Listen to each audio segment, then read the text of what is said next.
So there's a team that was 5-2 going into this game. Now, it was not the best 5-2 production you'll ever see. They looked pretty lousy against some decent competition in the Big 12, but they were 5-2. They lose a 1-point game in which they blew a 2-touchdown lead at halftime against Kansas State, and Matt Wells is gone. So they wanted to get the jump on their coaching hire, looked at the schedule, which their last 4 games are basically the 4 best teams in the conference. So it's probably not going to finish well for them. And it's not gone well despite the 5-2 record going into the Kansas State game. So they pulled the plug on Matt Wells, and they're looking at Sonny Dykes. Sonny Cumbie, their offensive coordinator, is going to be the interim coach and a candidate for the permanent job. And then also trying to think of the other candidate. It'll come to me here in a second. Yeah. Regardless, yes, the Billy Traylor, the UTSA coach, the Texas San Antonio head coach, yes, seemed to be the top candidates. So we got Texas Tech and Oklahoma, of course, coming up on a Saturday. Jason addressed the question about culture problems that was posed a few times here, and T making the comment about cornerbacks lining up 15 yards to 20 yards off the line of scrimmage. It's very interesting, Mark, and I don't know that to that point, the aggressiveness that Oklahoma has played with on defense hasn't been there this year. And typically you have if you have a strong defensive line that Oklahoma has had, at least coming into the year, you have that opportunity that you think that you can generate pressure with your front 4. Maybe you don't need to be as aggressive on the back end, but Oklahoma's not been generating that pressure, particularly over the last couple of games. They've not played well. So I think to that point, there's a little bit of concern. Why aren't you bringing a little bit more pressure? When they have brought pressure, it was successful against Kansas. I don't know if Grinch is just kind of afraid of getting beat deep. With some of his inexperienced guys in the back end they're playing, but I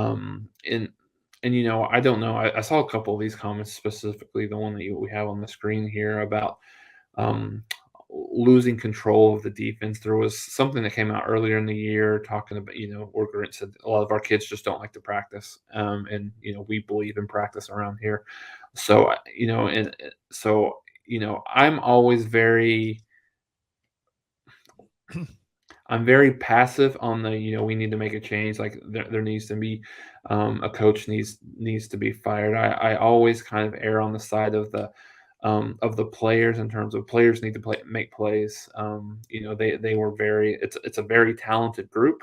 So they're not able to make play if they're not able to make plays, but at the same time, you can't fire the players, right? So you can't put new ones in, obviously, but you can't fire the players. So, I think from a coaching perspective, if again, and this is just conjecture here, we don't really know what's going on between closed doors and at practice, but if he's starting to lose the locker room a little bit, that's even more concerning than the play on the field. I mean, you would think, given this team has a really good chance to where they're at right now, if they can put it together on defense, they have a really good chance to make the playoffs. And who knows if they could have a favorable matchup in the first round.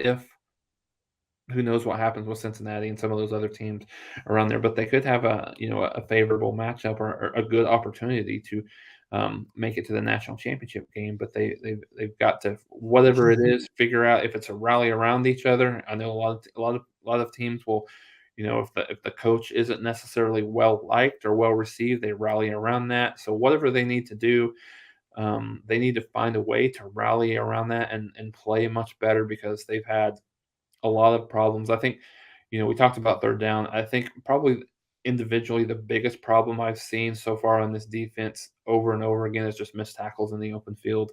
Has been their struggle. I mean, the coverage in the secondary isn't terrible. But I think they've got a lot of young kids that aren't maybe not necessarily ready. So putting more pressure and just and tackling in the open field, I think, are the big things that they could see improvement in that area, and then obviously see their defense perform at a higher level.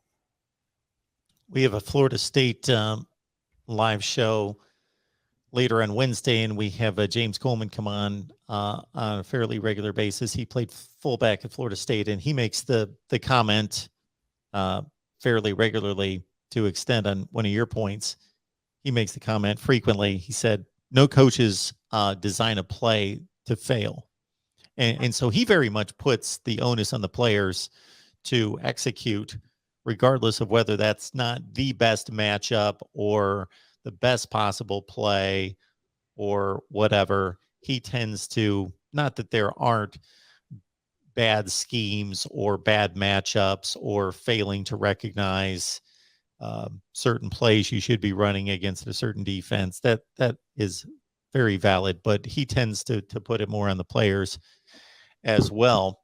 The comment that's being made by Miguel and others is just about, and this is another term that James uses all the time, is just having, especially on defense, just dogs. Who are your dogs? Guys that just, you hear a coach make the comment from time to time about certain players like football, and it seems like a ridiculous comment, but you know what they're saying. They're basically saying they all come out here and give a certain level of effort, and obviously we're gifted with talent to be recruited and signed at a place like this, but some of them just love playing football, and it shows, and others just recognize, okay, point A to point B, I was given this talent, this was a way to go, therefore I can do this, but they don't necessarily love to play the game. Yeah, I think that's fair, Mark. I mean, I think you've got, in terms of having that dog in them, you have three guys on the defensive line that within this conference should be dominating at a level that they're just frankly not. Nick Benito, Isaiah Thomas, and Perrion Winfrey. They show flashes from time to time, but they're not as dominant as they should be and as they need to be. I mean, there's times where Nick Benito just jumps off the tape in terms of his athletic ability, his what he's able to do, just in terms of his moves, defensive at the defensive end position, just to get to the quarterback. But there's times where he just disappears for plays, series, quarters at an end. So um, they do seem soft. That's what I'll say. Just off the cuff, they seem, when things get a little bit difficult, it tends to snowball a little bit more so than probably it should. So, just some of the things that they struggle with physically. I mean, mentally could be as big of an issue. With that, if things go bad, you let it snowball. So yeah, they don't seem to, across the board, they don't seem to have that fight that they need to have. And I don't know if it's lack of leadership. I don't know if it's the kind of kids that they have. If it's just the way kids are this day and age, maybe. I mean, we're not seeing that across the board. I mean, you look at how much Clemson is struggling on the offensive side of the ball. They're still playing pretty good defense, right? So, um, you know, and that's what one of the things that I think about. And when you're comparing this team to um, Georgia and Alabama, and Ohio State, even a Michigan and a Michigan State, this year um, they're not at the same level as those teams, specifically at Georgia and Alabama right now. When you look at, I mean, can you envision Georgia or Alabama even struggling a little bit with this Kansas team? I mean, I can't. So those teams come to play every single game. They're not always going to play great, granted, but they don't. Those teams don't typically play down to to the level of competition when they have an opportunity to blow teams out and kind of kind of exude their dominance and put their throat on their necks. They do that. So that's what great teams do. So I think this team is still trying to figure out what it means to be a great team, and they're not there yet. I mean, this is one of the keys that I thought coming into this year from an intangible perspective that Oklahoma needed to take a jump at being able to, um, being able to have more of a killer instinct and things like that they've not had this year, and it's kind of gotten worse